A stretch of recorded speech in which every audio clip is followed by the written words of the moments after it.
Hello everyone, welcome back to No Man's Sky 2.3, the Living Ship Update. We're doing Perma 2020 Farming and Mining. Today we're going to make circuit boards and living glass, and I'll just show you really quickly what we've got going on. So we have 20 biodomes over here for circuit boards, and 20 biodomes over there for living glass. So you're thinking to yourself, I should get 20 circuit boards and 20 living glass, but I think we're going to get quite a bit more than that. And the reason is the layout of the multi-tool. Zane from Zane's World has figured out that if you have the optical drill in the middle with your S-Class upgrades surrounding it completely, your main tech touching to the upgrades, and the advanced mining beam also touching the optical drill, that you're going to maximize the amount of harvest that you get. So it's not exactly one biodome equals one circuit board. Now, if all you have is just the mining beam technology itself, you will get one circuit board for every dome. So let's go ahead and go through and start doing this. Now, we're not going to make a huge mess in our suit, because what we're going to do is we're going to gather a few of these, get them started, and then we're going to start making the actual circuit boards. Now you can see I've cleared out 2/3 of my cargo. I'm just going to make as many heat capacitors as I can. We've gotten through 3 domes and I've already got 5 heat capacitors and 5 polyfiber. And the reason I'm doing that is so that this doesn't get over full and flow into my cargo. So let's go grab some more. Now we're at the end of the biodomes that have extra selenium in them. And so we'll go ahead and craft those. 3 from that one. 3 from that one. And now I'll show you we actually have a lot of extra selenium here. So I'm going to go ahead and take that down there. That's just an extra. And here we go. Grab a few more, and then we're going to stop. Go back in here, make what we can.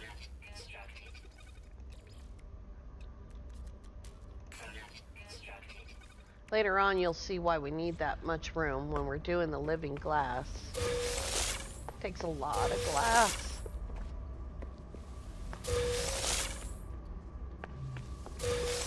See, that was 4. We almost went outside of our area there.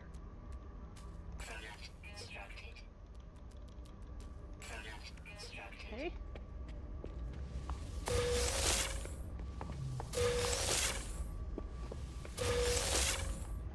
Turn around and go this way.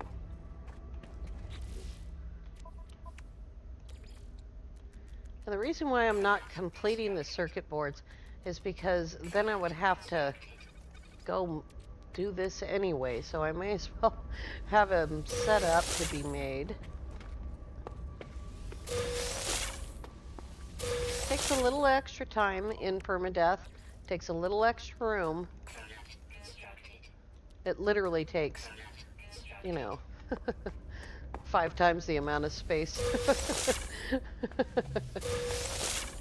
All right, that's all of our circuit boards. And we'll just go ahead and do that. And do that. And let's see how many circuit boards we made from 20 circuit board domes.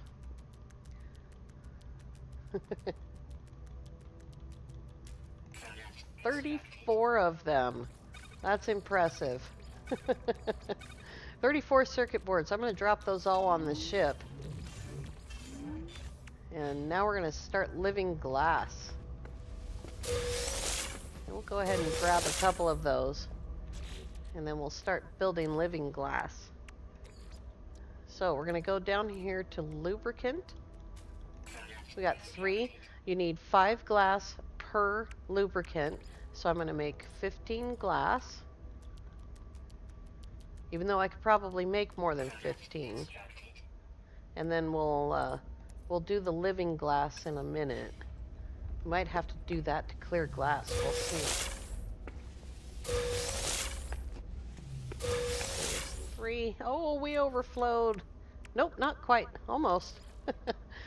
Again, we're going to see how many lubricants we have first, and then we're going to multiply that times 5, 25 pieces of glass. All right, let's see what kind of a mess we got going on here. Oh boy. We're already running out of room. I can feel the crush.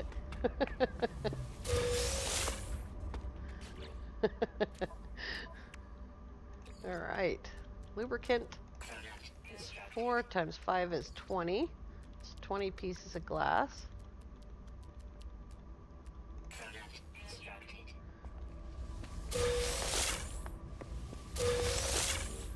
And almost out of room.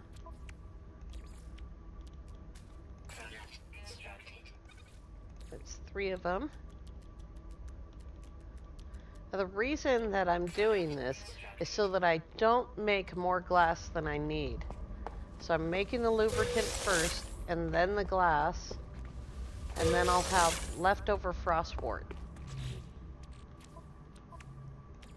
Seems crazy and time consuming, but it'll help you in the end.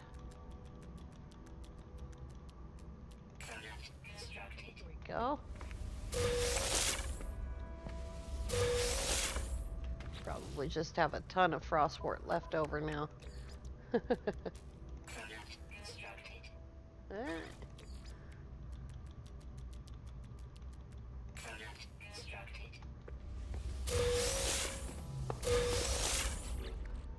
Oh boy, we're running out of room.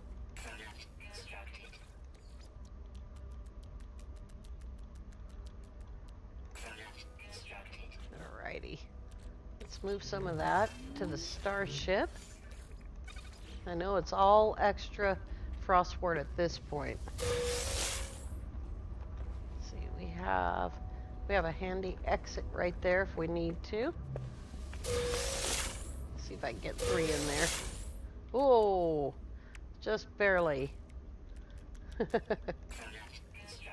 5. 5 is 25 pieces of glass. There we go.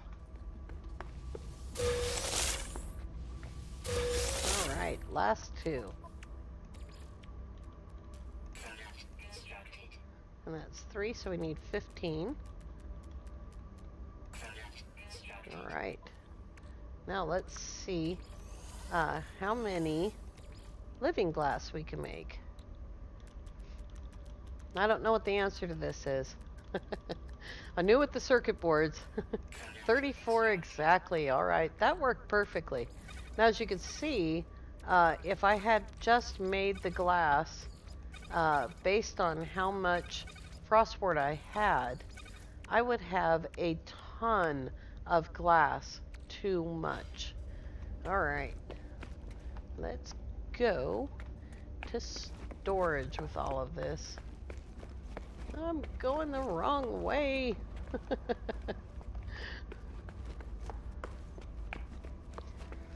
Starts looking like I'm heading out into nowhere there.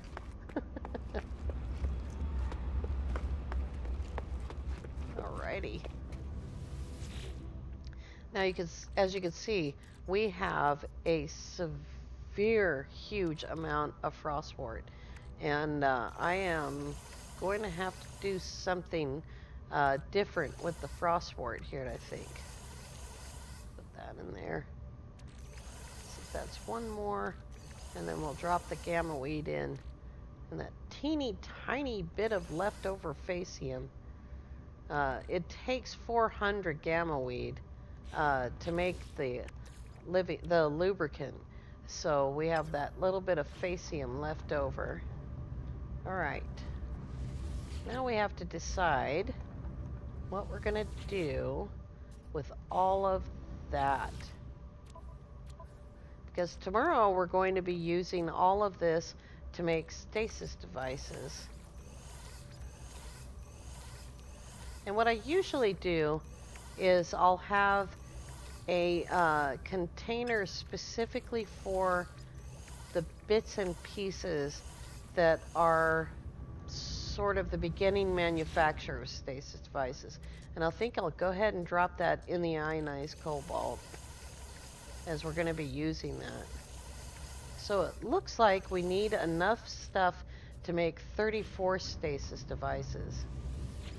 And what we have here is 1, 2, 3, 4, 5, 6. So we only have 6,000. And 6 times 4 is 24. So 6,000 would only be enough for 24 stasis devices. But we have some parts. And there's the extra oxygen. Let's see where I stuffed the parts at. I don't think they're even close. I need to move the containers. It'd be easier to just move the containers than to move all the stuff in them. So let's see, how many is that? I can't see the number on there. So we have that many. We have 10 iridescite already. So that's enough for 10. Here's 13 more circuit boards. This is left over from the last time I made stasis devices. I just keep it all there. Alright. So we have some time. And I don't think I actually need condensed carbon. Let's take a look. Is that number 2? That's the phosphorus. We need words. We need to be able to put words on these things. So I have 20 carbon crystal and an additional 701 condensed carbon. So let's go ahead and gather the carbon.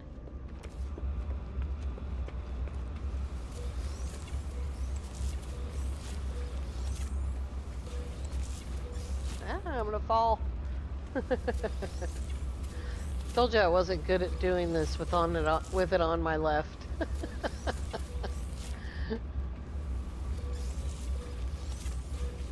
That's got quite a reach. Wow. Way over there. Look at that.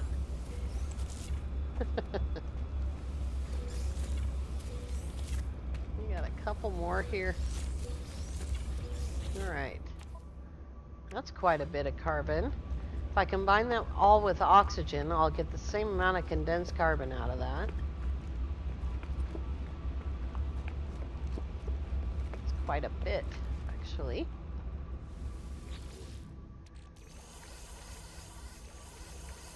I have a ton. All right. Let's go upstairs. Stairs are to your left. Don't think we need nitrogen at the moment. Let's try and get the rest of the stuff in there first.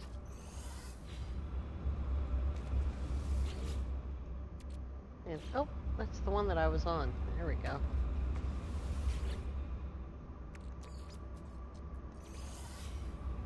And we'll put that away.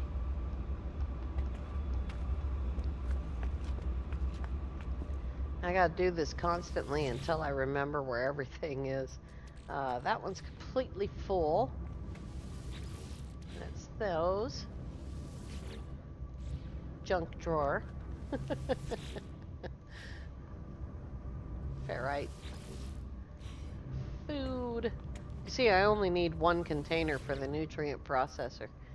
And I don't want it in there. And that's got the ionized cobalt. Must be right here. That's where it is.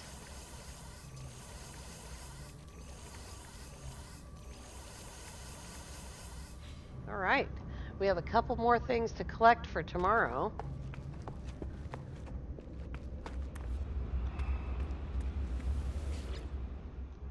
So we will go to the next base in line, which is the sulfurine base. Now, if you come here through the portal to visit, you're going to have to actually fly to these planets, but all 3 of them are in the same system.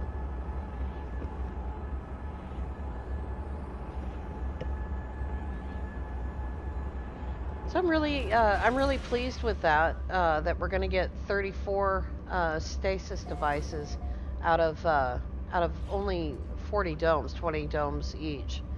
So let's see here. Here's container number 6, which used to be the one for these gases, and it still apparently is. So I have 3,250 sulfurine. It's just a better hot spot, and that's why I have so much.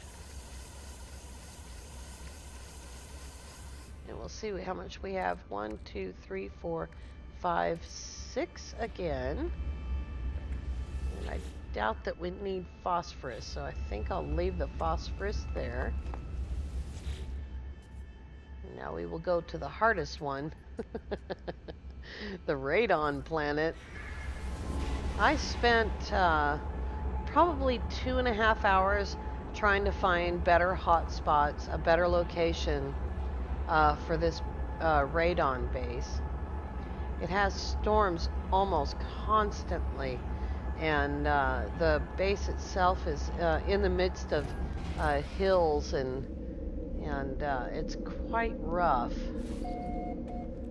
And so, once again, we have container number 6 is right here, but it's completely full. So here we have radon.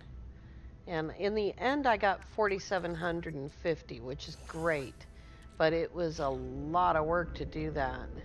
And over here we have the dioxide, which I didn't talk too much about, but we do need it for one part.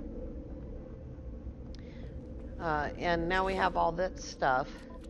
I don't have much in the way of survival stuff on me. But I do want to show you a little trick that I figured out for laying all these pipes and things. Just really quickly, we'll take a look here.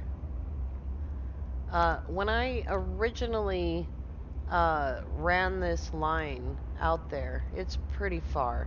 When I originally ran that line out there, it was completely forested, and it was impossible to see from one of these pillars to the next pillar. And that's why they're so close to each other, because I couldn't see where I was going. And in some places there's huge gaps because, again, I couldn't see where I was going. It wasn't easy like the power was, because the power is right there. It's right on the top of the mountain. And so that was super easy. So what I did was I laid down the beacon. I turned on my positron, and I lined myself up right here between the base and the beacon. There's the beacon out there, and I just cleaned it up, which is why I have so much carbon crystal, because I took out just hundreds and hundreds of trees. And as you can see, the result is we get lots and lots of stuff. So I just followed that line and took all this vegetation out of my way. It hasn't grown back yet. It will. It will all respawn. You see, this part is pretty bad. The line's actually over there a little ways. And if you ever need you know, carbon or whatever's there, ferrite, then just go back and clear that path again. I bet the linemen that carry electrical power lines all over our country would love to have something like this. Just clear all that stuff out.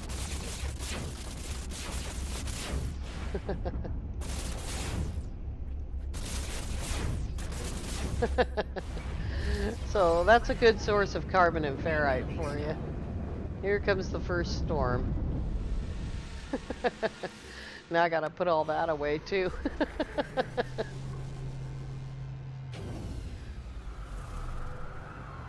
So I did that on both bases. And I got a red light over here. Why? It's alright. Alright.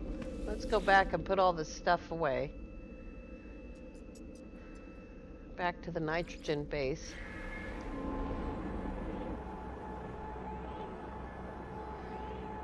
Now you can put your biodomes on all of the planets or any of the planets, and not have as much complexity on each base. You can spread out that complexity. It's a little more complicated as far as harvesting, but you have to have the time between it anyway because, you're going to end up with your suit full, obviously. I got to find a place to put all that radon. All of my equipment is in the exocraft there. This is all the stuff that was in my cargo and needs to go back into my cargo, especially things like bullets and carbon and life support gel. At least one piece of nav data at all times. Extra fuel, uranium and pyrite, um, things like that. That's all in there, and it all has to go back after I'm done. So let's see if we can find some room for all this radon and dioxide. I'm going down the wrong hallway again. I had to just put the containers in this hallway. That would lower this sort of lag that we have going on here. I don't think much of this is going to fit in there, but we'll try. So, oh, actually that's for the dioxide, so that's okay. There we go. We're only going to get 1,000 in there. So I'm going to put the extra radon in here and try to remember. I'm not going to get it all in there.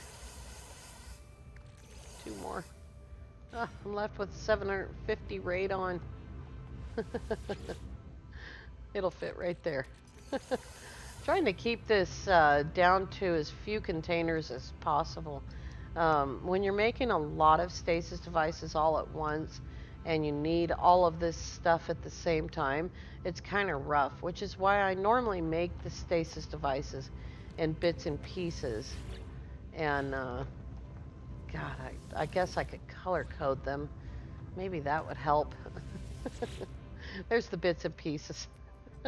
So I might come in and make all of the circuit boards and all the living glass like I did. Obviously, I have 13 extra circuit boards.